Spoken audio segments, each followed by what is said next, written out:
Oh, good evening, everyone, and welcome to Be the Media Huntington.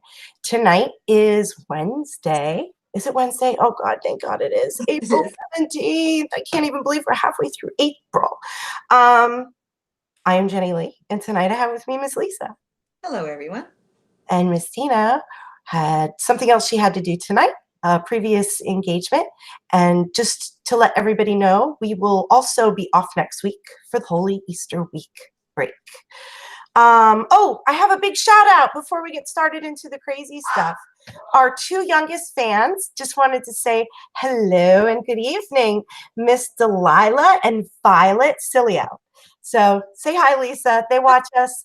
They watch with their mom and their dad. They're a family viewer. So we got to shout out to some of our fans. We have fans. That's crazy. We have fans. Yes, it's really. Actually, the haters are fans too. They just don't know it.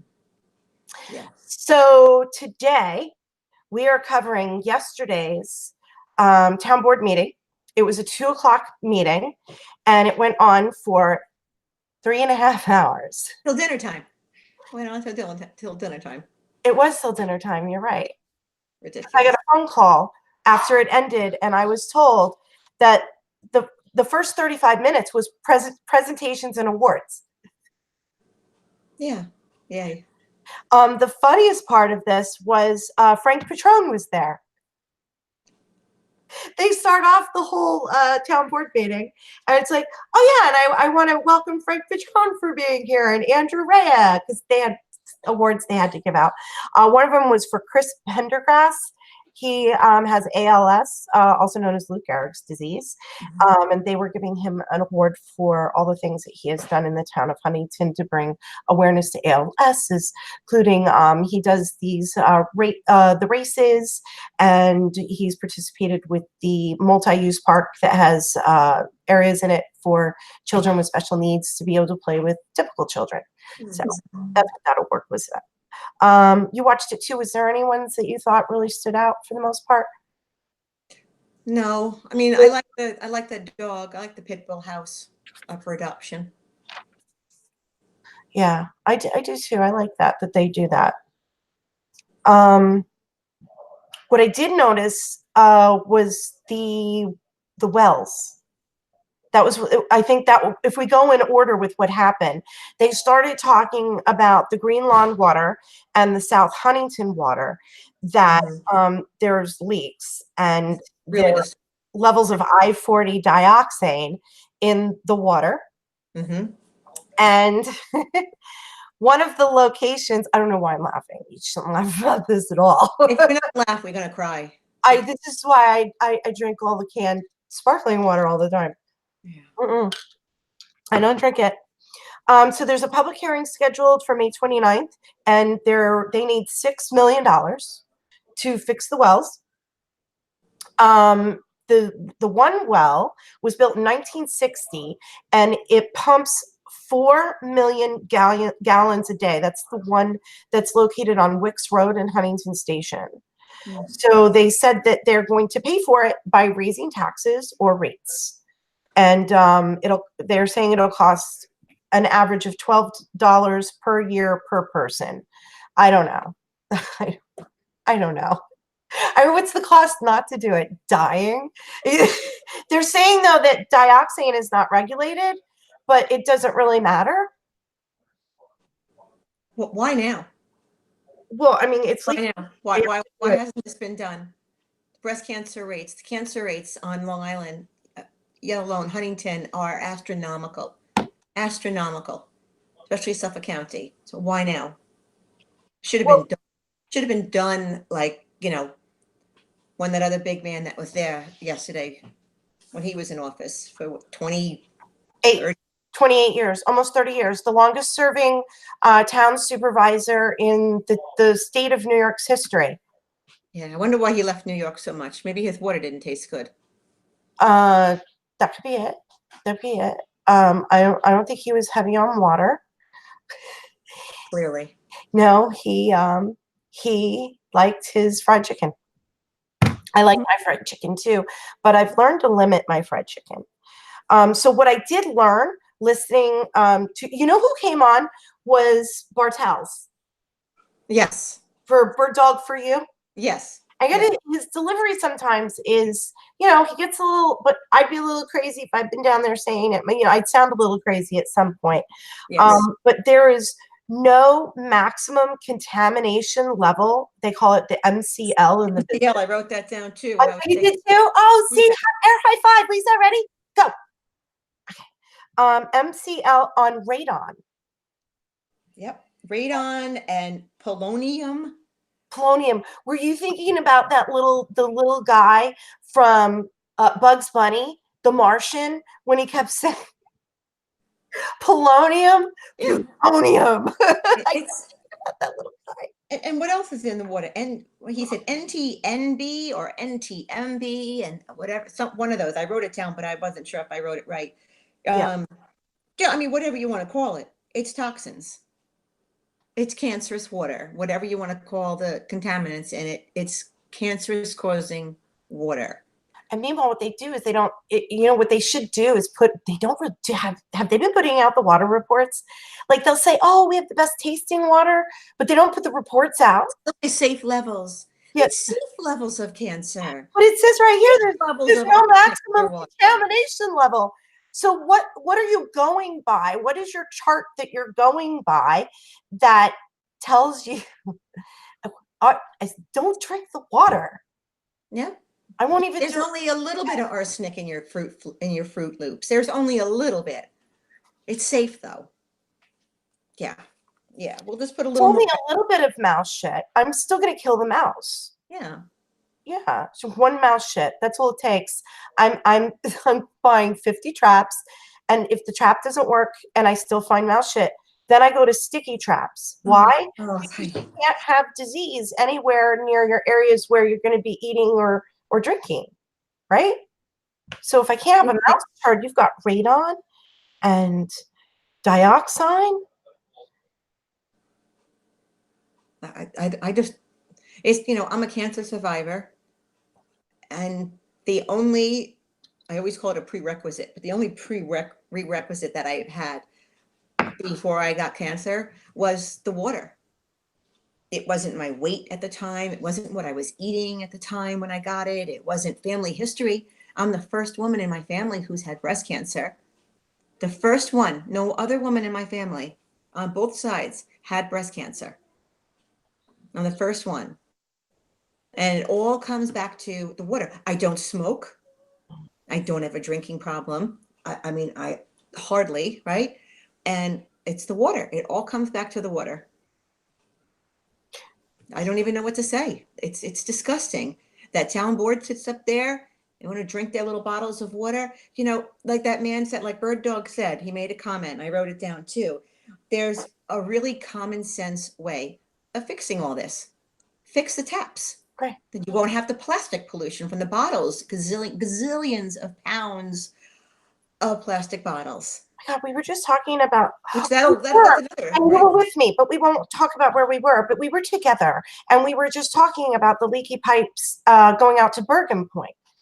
That they're the condition of that, and how we pretty much put our cesspool stuff. Well, unless you have, well, no, same thing. But we put it into the sewage treatment plant because either somebody comes over and pumps it out and takes it down there for you, or you're on the sewer system and it goes down and they treat it and they pump it in. And in Bergen Point, how they do it is they kind of they put it miles out because putting it further out to the ocean is more helpful. I forgot how much we were saying that how much it pumps a day, but like per what? 40 million yeah, per day. It's crazy. But here's a disgusting. It's leaking, and the Eagles just started coming back, which we're going to get to. Yeah, but listen to this. This is a disgusting analogy, I guess, if you want to look at it that way. But we're drinking what's coming out of that leaky pipe. Yes. Right. So we're drinking crap. Correct. Right.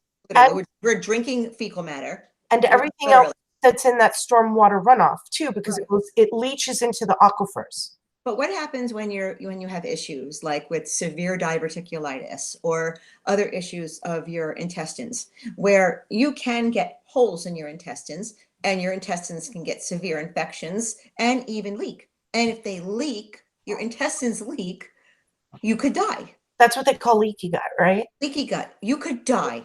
It's toxic and it will kill you. So Yeah. let's just drink it instead. Well, I mean, you're as humans, we're not designed to eat Crap. eat your own shit and die. I mean, it's a term, right? Yeah. But it's true, I guess. It's true, and we're literally killing ourselves with. Yeah, that is an expression, right? But it's And kind all of yeah, you should not. And the thing is, though, is there's we'll go to that poll in a little bit, but the answer to the solution to most of the problems that we have is suburbia is done. There's you got to stop building. No more people. It's the overdevelopment. It's everything that comes with overdevelopment. Yeah. And we just started fixing the water quality. We're And an island. We're on an island, people. islands, This is long island. And we don't get, I know I've said this repetitively, but not everybody has watched the show repetitively. New York City gets its water from upstate. The Irish built that water thing back in the early 1900s. We get our water from underneath us. So everything we do above it matters. And I know everybody keeps going back, well, it used to be farmland, so there's arsenic in there anyways. No. It just because we had an issue before doesn't mean you keep making it worse and aggravating it until it's finally done. People have already the breast cancer rates, as you know, are the highest on Long Island. They have been for the last 25 years. Yes, I do know that, unfortunately. Yeah, it's really sad. I want us to start talking about, Cuomo was supposed to put in maximum contamination levels for all the alphabet letters that we had gone through. And apparently he has not, and did not, and has not. That was one of the information I was able to garner from watching the town board meeting today. I need to find something. Tell me about. We wanted to finish touching on the Eagles since we're talking about water. Let's talk about the Eagles. Yeah. Well, so one of the big things that was the subject for they were going to schedule a public hearing was for new parking regulations in Centerport. But they're not going to entertain it now. So. Well, we were going to get to that. That was going to be a surprise. Oh. God, it's like opening my Christmas present. Telling me that. I'm so bad at surprises. There's like 20 minutes to kill now. No, they're not going to do it. We were going to pull. Well, we could talk about my parking incident. Okay. Experience I had down there. How there. do we do that? Well, I'll go with the video I want to get. All right. Mm-hmm. So okay. Before they were talking about this crazy parking issues down there, I went down there one day. I brought my daughter. She works right down there. So I brought her some lunch and a coffee, and I decided to take my coffee and go down there. I found a little spot to pull in to park my car off the road. There was no signs of no parking. I just wanted to sit there next to another car that was empty and just, like I said, mind my own business, drink some coffee. And I was looking out over the lake there and hopefully get a shot of an eagle, right? Flying by. Well, I wasn't even there for a minute. I almost spilled my coffee when a man comes walking up to my car and pounds on my window. I was like, oh. And he was like, you can't be here. I'm looking all around. Like, what do you mean I can't be here? Well, you need to leave. You need to go. And he said that he owns the store across the street, right? Before you get to the bridge there on the corner there. Yeah. And he said I was interfering with his customers and he needs this parking here. If I'm not getting out and having business around here, I can't sit there. So when I refused to move until I finished my coffee, which was a small coffee, he said he was going to call the police. And I said, okay, call them. I don't care. I'd be happy to see what they have to say. No, I'm not going to get a ticket because it doesn't say anywhere there that I'm not allowed to sit there for a few minutes during my coffee and try to get a glimpse of the Eagles. I wasn't blocking any traffic. I was completely off the road. And it was a spot where people have pulled in because you could tell And I was literally next to another car. No signs, no nothing. It was insane. So he wouldn't leave my car, the side of it. So I told him I wasn't going to leave until he moved. And then he told me that you've got serious issues, lady. You've got serious issues, lady. Like, what do you mean I got issues? I go, I have eagle phobia. Okay? So leave me alone and back away from my car. Lisa, if you have Get that. if you have eagle issues, you do have issues. That eagle's not coming for you, Lisa. I was so mad. I mean, I literally just could have taken out my phone any second and started, taping them and making them go viral. But he was just such a jerk. And I was like, when you leave my car and you go back across the street, I will back out and I will leave. And he finally did. And this all took place with about 5 minutes. It was disgusting. Absolutely disgusting. I hope they're not watching tonight. Now they're I like, hope he oh is. my God, it was Lisa. I hope he is watching. He owns that little store right there on the corner. What a Oh goodness. Okay, so during the town board meeting, a bunch of people like Rob Swartz, who runs the Centerport the Eagles of Centerport page, Facebook page, they have 10,000 members now. I hadn't looked at their number count the other day until all of a sudden I put a post over there, and all of a sudden I was getting a bing, bing, bing, all these notifications. I'm like, oh my goodness, how many people's in this group? They have over 10,000 people in the group. So it's a great group. Go check it out. They have a live cam. They have a live YouTube, which we showed you guys last week on YouTube. You can see the baby eagles. We know there's 2 right now. But the whole purpose of the hearing was that we're going to put up no stopping signs everywhere to slow down the traffic. And the people got up and they spoke a lot of heartfelt messages about why they didn't think that was, how this Eagles situation has really brought everybody together. So sweet. So anyways, the town board said they aren't even going to vote on it because they have 90 days from when they have the public hearing to make a decision. They all said, we're not even going to entertain this. We're not even going to do it. We're literally doing nothing. And I love when government love that. nothing. I love that. So there's a side story with this though. My proud mommy moment. My daughter, Vivian, entered into the Long Island, here, let me go. It was at Heckscher Park, the Heckscher Museum of Art. And what I'm going to do, I'm going to go ahead and take you here for a little bit. We're going to do a segment where I do a bunch of show me's. And forgive me because I've had a cold. Okay, so the Heckscher Museum of Art has a showing going on right now, Young Artist 2019, and some of the artwork is simply incredible.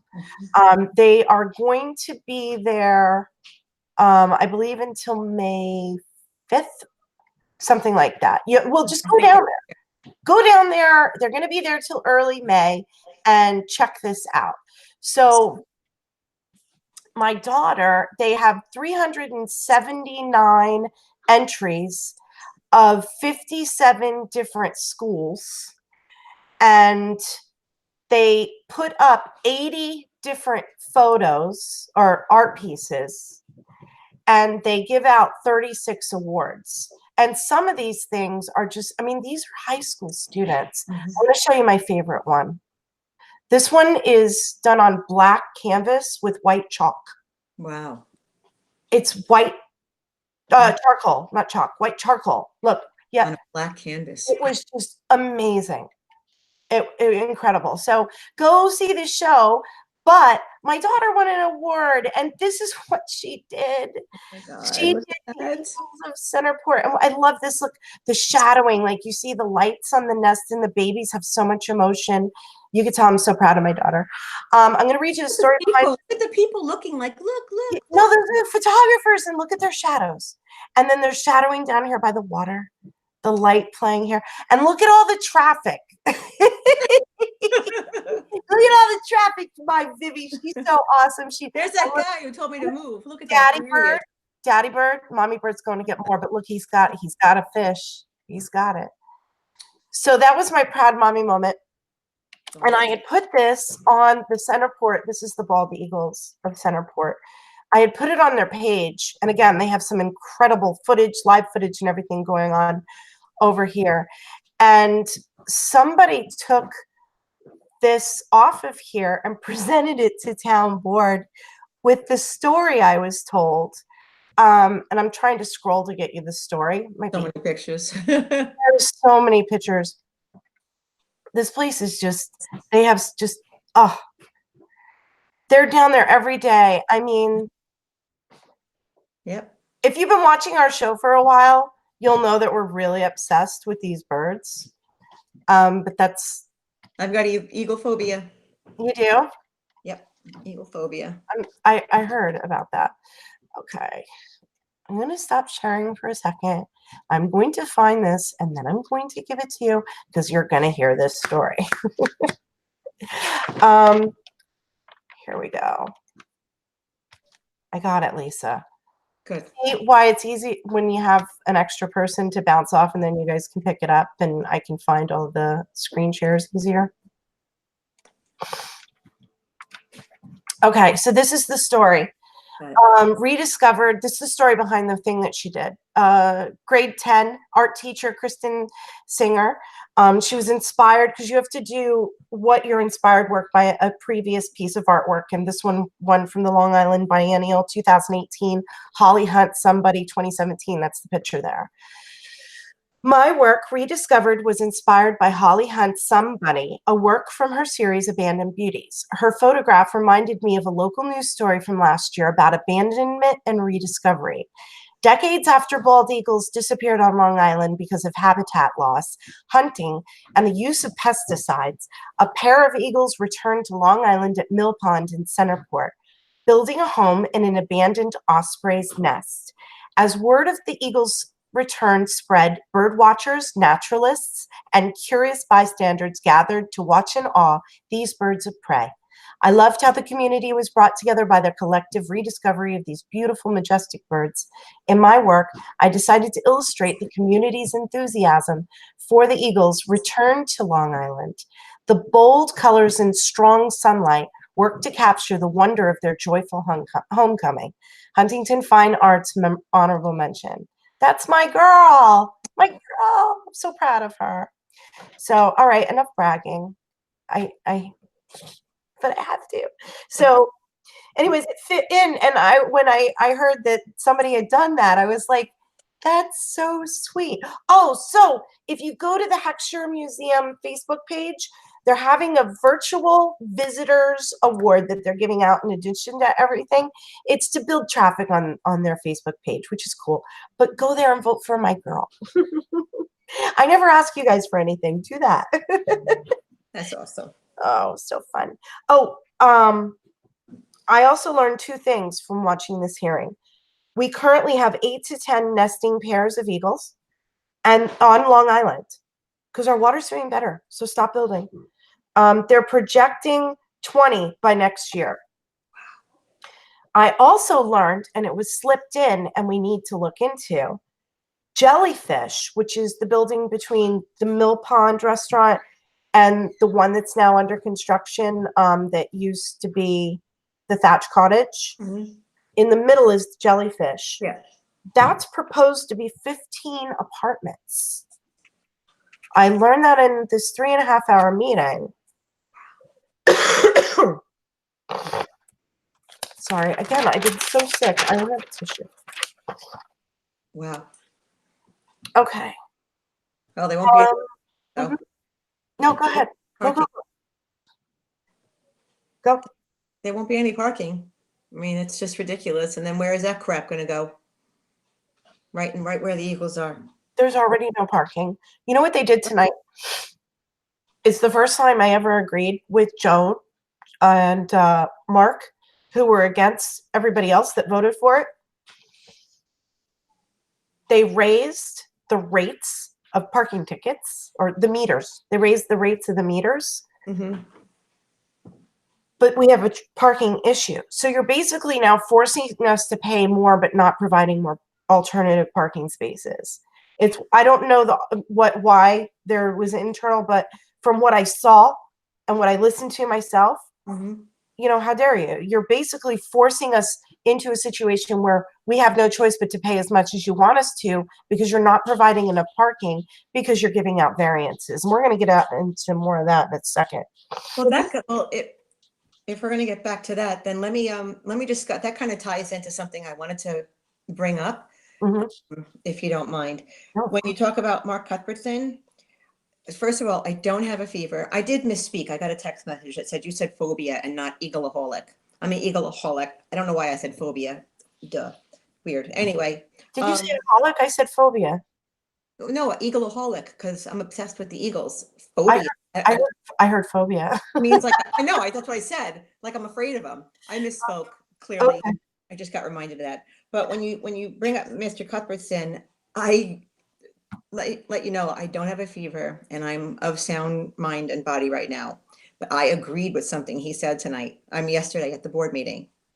I agreed with him. Right. He was talking about all of the ridiculous jobs, Yes. the jobs that keep being created. And I would have this much respect for him if he would agree, if his Democratic Party was doing the same thing. Well, they were, but the thing is, I Yeah, have to tell you, they are more blatant, yes, and they are. they don't care. They don't even hide it. They're They are a little they're more slutty about it. than in They your face. parade it out for everybody to just see, and they don't care. Right. So then with that being said, when you talk about there's an overabundance and ridiculousness with all these jobs that they're creating, now to segue into my issue with the town right now. Oh, sure. I've been waiting 3 years and 1 month for them to remove this very, very large stump, the one that you saw, like the right in front of the house there, from a tree that they cut down, one of their trees. The one your deers were on. Yeah, yeah. Now, over the years, I have planted stuff, pretty stuff Yeah, around. you started decorating it. It's been there so Yeah, long. but now the problem is my lawn has never looked worse than in ever. It's never looked that bad, but they're saying it's because of, I had an expert say that's because of the dead roots and the rot coming from the stump, that I have all these dead mushrooms and dead this, and nothing will grow on my lawn. It's really bad. I can't even plant grass. It just won't grow. So anyway, I had called the town last month to say, come on, can we get on with this now? Can I get my stump removed? Well, the woman from the town, I'm not going to mention names. I'm not here to shame anybody, but she had said, listen, we're not going to be doing stump removal until the summer because we don't have the manpower and we don't have the equipment. I had made a post on social media saying, this is bull crap. Where's the men and where's the equipment? So people had their comments and everything. But now if we're hearing that there's an overabundance of all these jobs, well, where are they? Are they actually people who are working? No, Are they just those jobs? listen, it's no different than when, we had the situation with the highway department and they hired for the assistant. I'm not going to say any names because he passed away and people think it's creepy that you talk about people that are dead. But it was a situation that happened, right?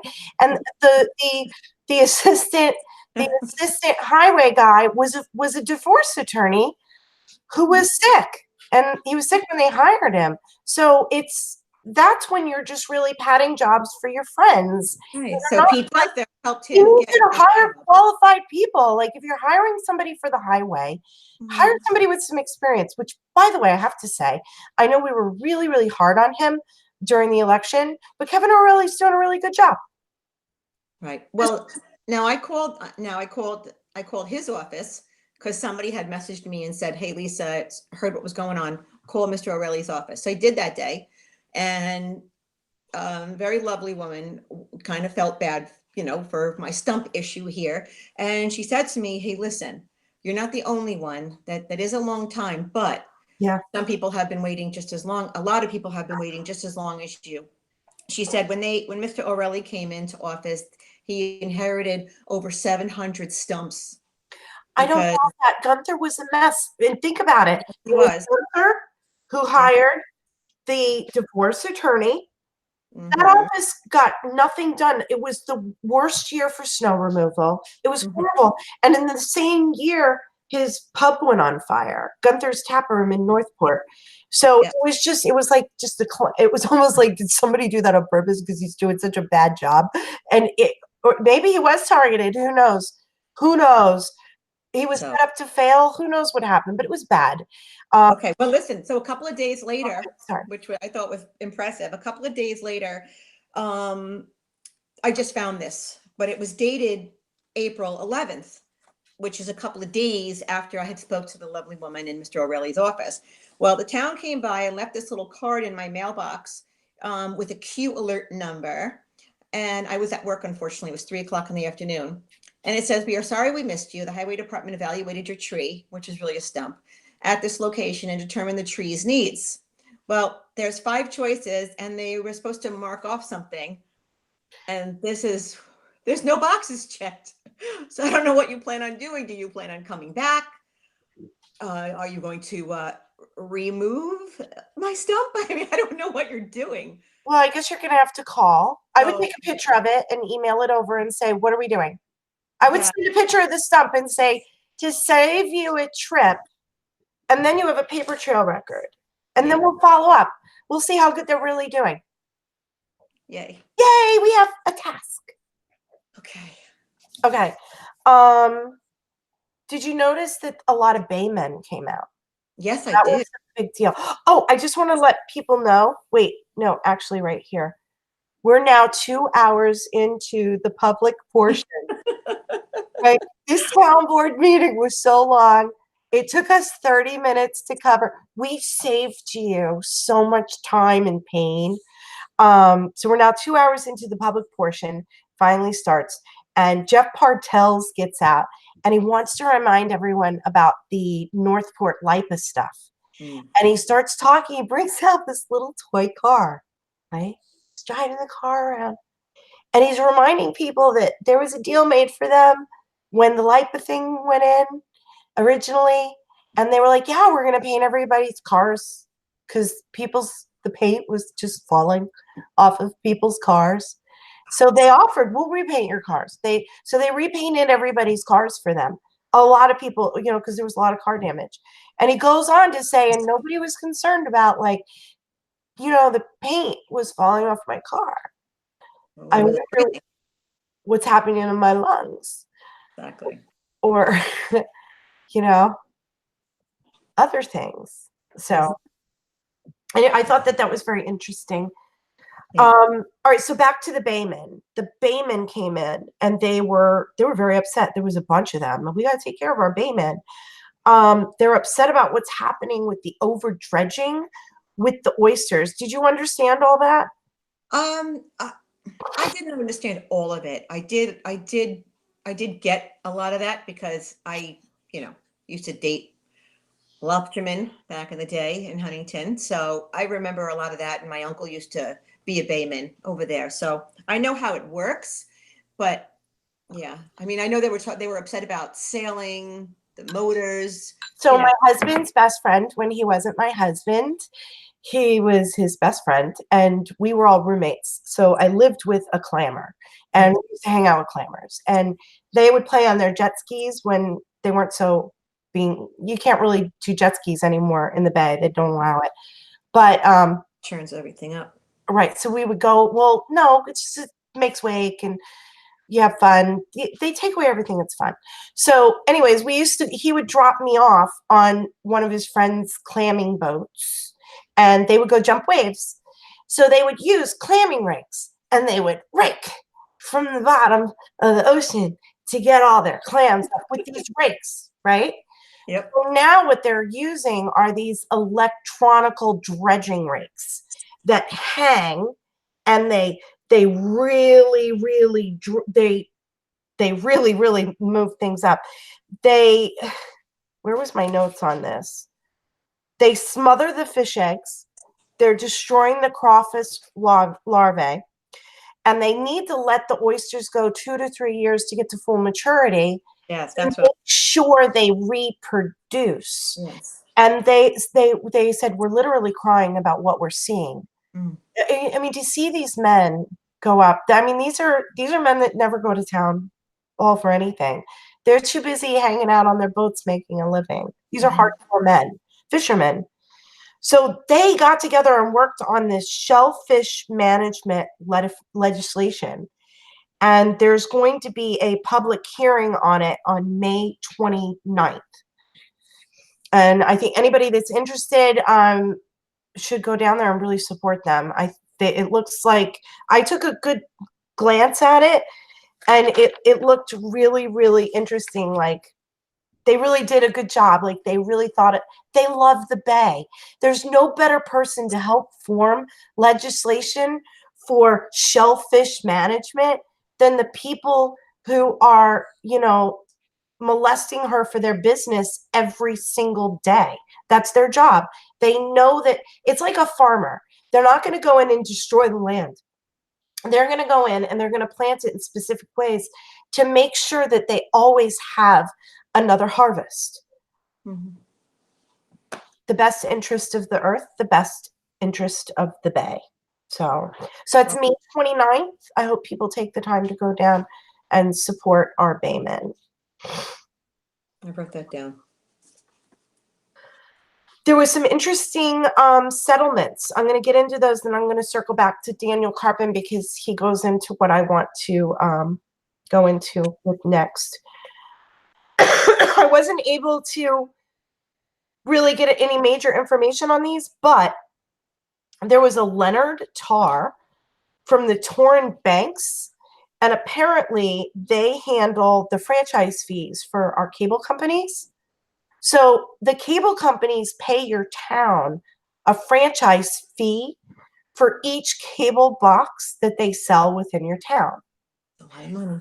And apparently they had been underpaid. And there's now a settlement. So they voted on a settlement. And I found this interesting because there was 3 legal cases that they voted on. One was the cable thing. I don't know why there's a bug. The bugs are back. Oh, I think the door's open. There was another one. You know what I wrote? There was 2 other. If you want to go through, I left those at work. There was one about the child of this Christine something versus the town of Huntington, and then this other one versus the town of Huntington Highway Department. But they settled 3 different cases today, and I know it's just a formality that they have to vote on it. Technically, it went to court and it got settled. You can't say no. I mean, we wonder why these town board meetings are so long. There's some things that they should really just be able to handle. Like if you can't not vote no, why do we have to sit here? Because when we're at this point now, we're 2.5 hours into the town board meeting. And if you go and you look, you'll see most of the seats are empty. People have started to leave. They're calling people's names and they're no longer there to come and speak. Yep. Okay, so are you ready for Daniel? I am. Okay, so this is important, guys. It's number 2019 243. This is probably the worst thing I've seen in a long time. Yeah, this is bad. It's really bad. It is. I'm going to read it to you guys because I know a lot of you don't watch us. You listen to us on your commutes, which is fun. And thank you for that feedback that we're a good listening show in the morning. So this is resolution 2019243. It's set for a public hearing on May 29th. That's going to be a big night. I'm only going to read you the important parts because I am not going to read you 13 pages. That's crazy. And I'm crazy, but I'm not that crazy. This was introduced by Joan Sergel and it was seconded by Chad.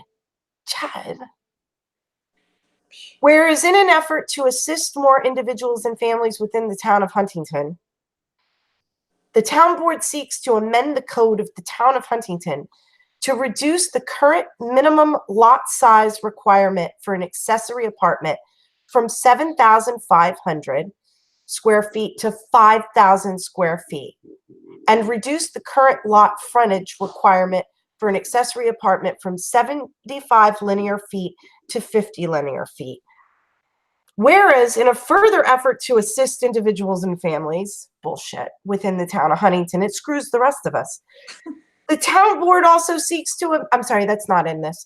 The town board also seeks to amend the code to give property owners the option to live within the accessory dwelling unit of their primary resident homes rather than the main dwelling unit portion of the single family dwelling.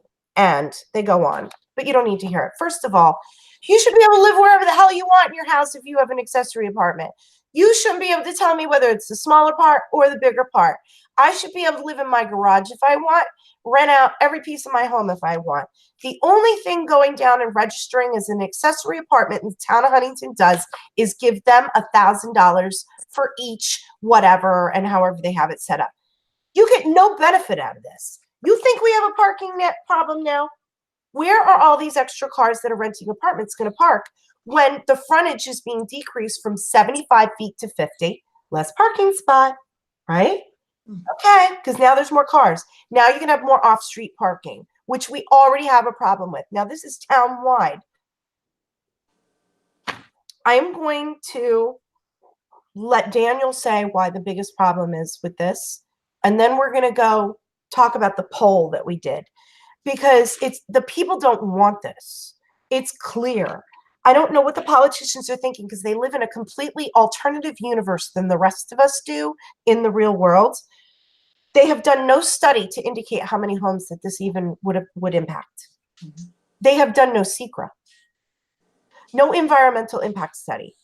They have not done a parking study when you already know we have a parking problem that you're now charging us to park with no parking and raising rates. So we have so much to unpack here. I'm going to let Daniel do it for us because he does it best. He really does.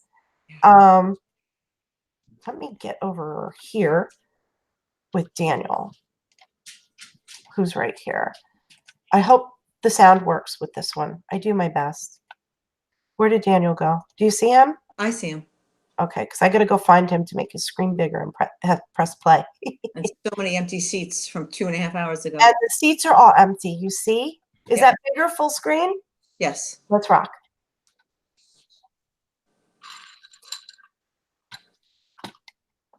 Three Harbor Hill Drive, Sorry. Huntington. Welcome to the Daniel Carpin Show at today's town board meeting, April 16th. Resolution number 243, supposedly sponsored by Joan Sergel, is to amend the regulations for accessory apartments by reducing the street frontage from 75 feet to 50 feet and the area of the lot from 7,500 square feet to 5,000 square feet. Apparently, they're doing this public hearing without required secret review because the town attorney has not properly informed the town supervisor and the town board members what their responsibilities are. This is a major change in the regulations regarding accessory apartments. Furthermore, earlier, a couple of years ago, they allowed basement accessory apartments. What we have is illegal segmentation under SECRA. Again, Onondaga landfills versus Flake. Cutting a destructive environmental process into small little pieces so the environment ultimately gets destroyed. Moreover, a resolution like this should be subject to a generic environmental impact statement, and a full EAF should be completed. The town board should issue a positive declaration for an EIS for a public hearing on the EIS to be prepared prior to holding a public hearing on this. This resolution should be withdrawn, Joan, immediately. It is illegal. It is incomplete. We don't know how many properties are going to be affected. You have to do a full-blown EIS. Planning has to get involved, identifying every property, how many properties are going to be involved, how many people are going to be involved, how much sewage is going to be generated, how much water is going to be used, how much garbage is going to be generated as a result of this, how many more school kiddies to show up. You need a full-blown EIS. This resolution should be withdrawn by you, Joan, and nobody should vote to have a public hearing to change the accessory apartment law. It is an absolute disaster. You haven't done your research on it. Sorry, no ticky, no shirty. Thank you. No tiki, no shirty. He's right, though. He is Right. just so right. Wait, I want to bring you to where they vote. Which 240, 243. I should show everybody how to completely navigate these things. See if I get that one. Any opposed? Okay.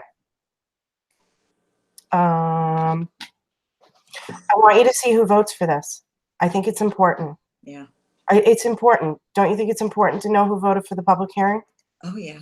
Who's actually opening up this can of absolute craziness for the entire town? And how are they going to benefit? Because we're not going to benefit from it. You're not going to benefit. How are they going to benefit from it? Ready? Here they go. Resolution is adopted 5-0. I offer Resolution 243, schedule a public hearing May 29, 2019 at 2 p.m. to consider adopting local law introductory 28, 2019, amending the Code of the Town of Huntington, Chapter 198 zoning, Article 1, General Provisions, Article 20, accessory apartments. Second, on the motion, Chad. Wow. I have, yeah, Supervisor, Seconded by Supervisor Couldn't believe Lupinacci. it. She couldn't believe it on the either. motion. I have a major issue with this because we are increasing our potential rentals in a huge way. Actually, when Danny Carpin got up, he was right. There's environmental issues with changing these laws the way we were doing. There's also issues with potentially more students going to the schools without the proper tax money going to the schools. This actually should be pulled, and we should take a good look at this before we put this back up to have a public hearing on it. Yep. Mm-hmm. I will be voting no on this. On the motion, I would disagree with those sentiments. I think we've been approached by people who are active in the community that work in the sphere of affordable housing, and they think that this is a way in which there can be affordable rentals as accessory apartments. It restricts houses of a certain square footage when they're on a certain size lot, and they view this as an opportunity, which I do as well. And I think that since it is so difficult to create, ground up affordable rentals in this day and age, that doing it through our accessory apartment code by making a minor adjustment here and opening up to another class of properties is something we should consider. On the motion.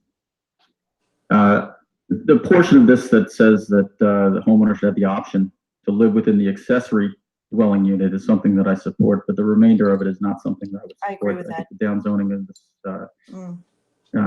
zoning classification to allow for accessory apartments is a.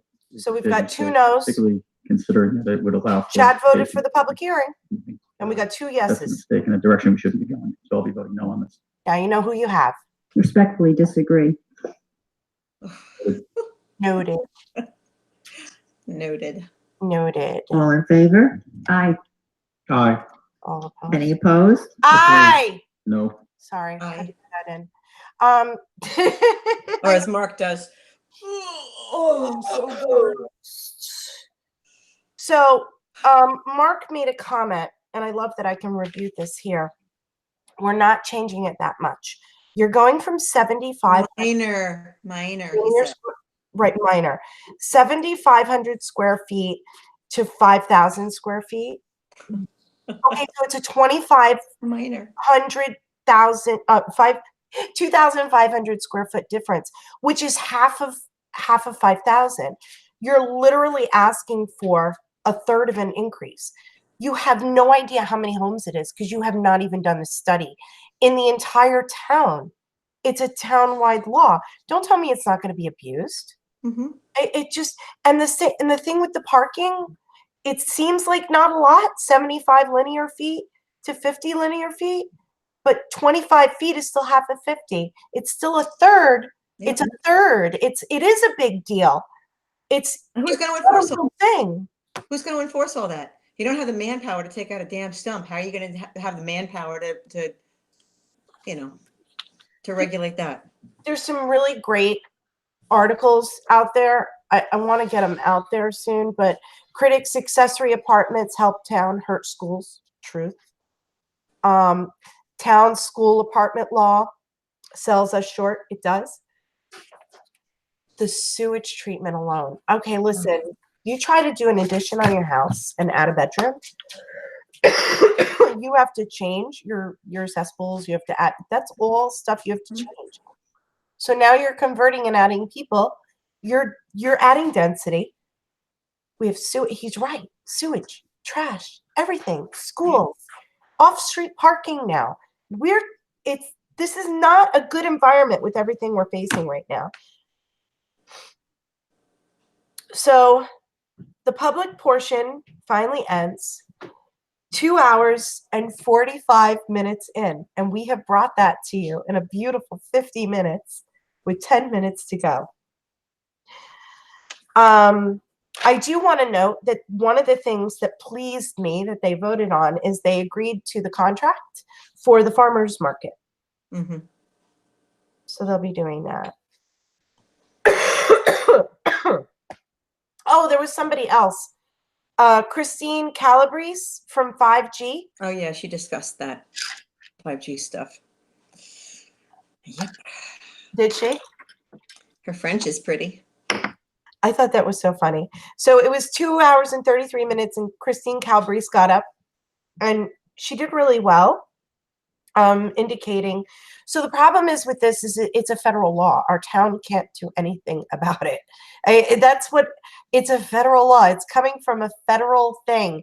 And she was quoting law from Belgium because they banned it. I'm going to tell you the things I do agree with and the things I don't. So there's 200 5G antennas around the town, and they've been trying to get a map of these for over a year. I don't agree that they should have to wait a year for this. You should be able to get a map knowing where these 5G antennas are. You should know how far you're living from them or not. You should be entitled to this information. As to them going to the town all the time, I think it's exhausting for the town. It's exhausting for them. The town's already written to the correct senators that need to take this on, and the ladies really need to take it to them. I'm just saying, like, I don't not disagree with their cause. I just think that they need to take it to the right. They're barking up the wrong tree. That's what you're saying. Yeah. So she came on and she spoke in English and then she spoke in French to get her point across. And her French was beautiful. Yes, it was. But it made her come across as somebody who just needs to go around town. And it didn't play well for her. Oui. Mm-hmm. Oui. Oui. And je m'appelle Jennifer. Yep. Et tu? From Lisa. Et tu. And 1, 2, 3, 4, 5, 5. I don't know the rest, but see how arrogant I sound? It just doesn't say. It's not a good one. 2, 3, 4, 5, 6, 9, 10. See, you remember? All right, so you took French too. See, and My mother speaks fluent French. well, je m'appelle. She'd be ashamed of me right now if she heard me counting and I couldn't do 10. Virtue means the truth in French. I'm glad I took it in high school. I did not retain that much because I was not immersed in the environment. I retained a lot more of sign language than I did anything else due to my daughter. And I know un poquito español due to environmental situations because we are seeped in it. Yes. Two other items that I want to make sure everybody's aware of. There is a change of zone on Spring Hill. Yep. From C6 to R3L. Do you have the address on that real quick? I want to do a show me. No, I didn't write the address to R5. I didn't write the address. I thought it was 6 Spring Hill. Hold on. No, I didn't write it down. Guys, I'm sorry. I've been so sick. That's Cold Spring Harbor? Which the street again? No, it's Spring Hill, but it's Spring yeah, Hill. it's Cold Spring Harbor. That's not the one. It's got to be Spring Lake. So anyways, it's 2019. It's item number 236 on the town board agenda. It's a change of zone. It's on Spring Road. I'm going to be mad at myself until I remember. I'll probably still have a grudge over this in 2 weeks when we come back, since we won't be here next week. But also, there's something going on in item number 2019237, the Huntington Village Hotel.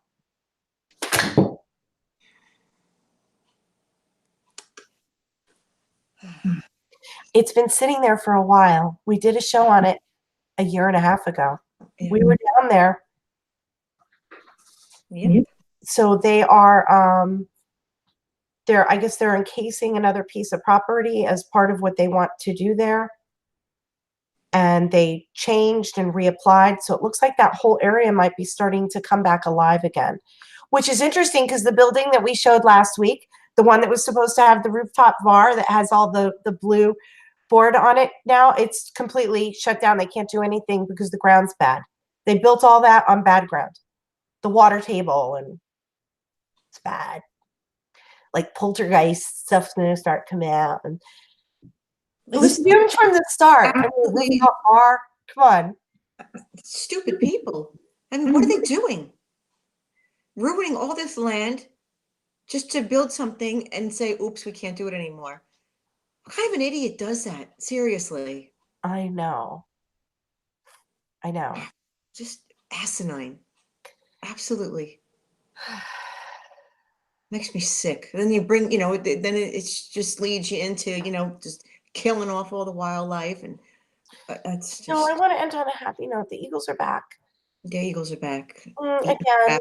second year. So exciting. It's Eating second year. crap that the fish are eating.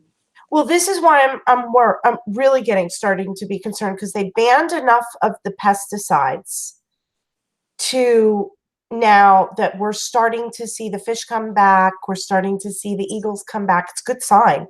You're starting to see the osprey. Last year, Daniel Carpenter and I went fishing, and he was putting out all the new osprey nests, which is great. And then the eagles take them over. But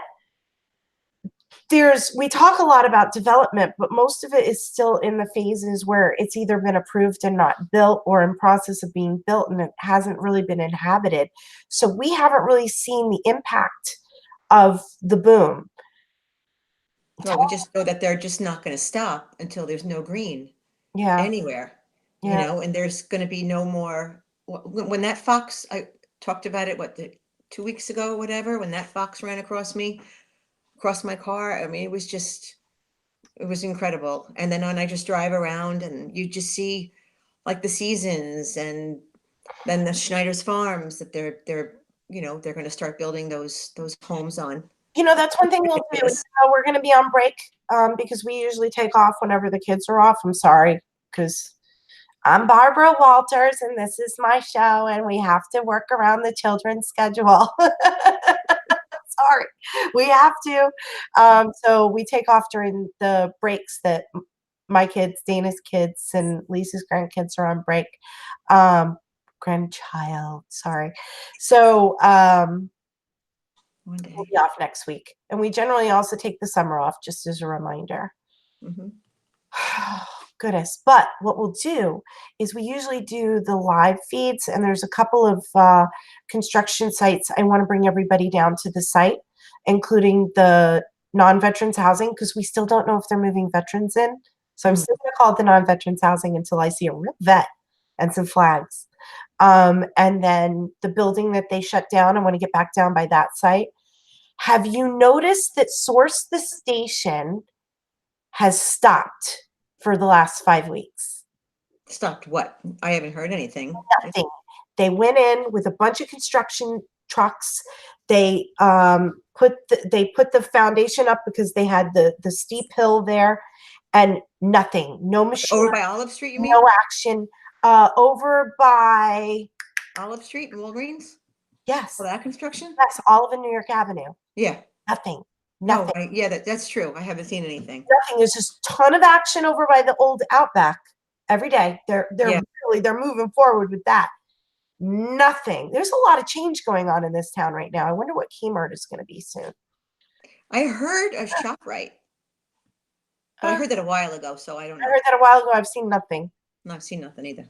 That's a really good parking lot for anybody who wants to teach their children how to drive over the summer.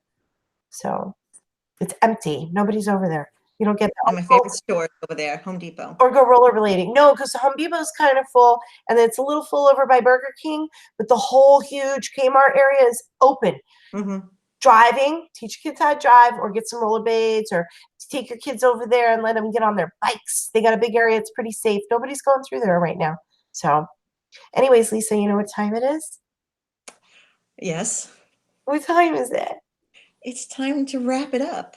Oh. Wrap up another week of Huntington View. Goodness, we've been doing this a long time now. I know, but I get nervous. I do too. You're still better at it. Yeah, we are a little better. We make less mistakes. So again, just to be repetitive, we won't be here next week. We'll see you in 2 weeks. And I hope everyone enjoyed tonight's Huntington View. Have a good evening, everyone. Good night, everyone.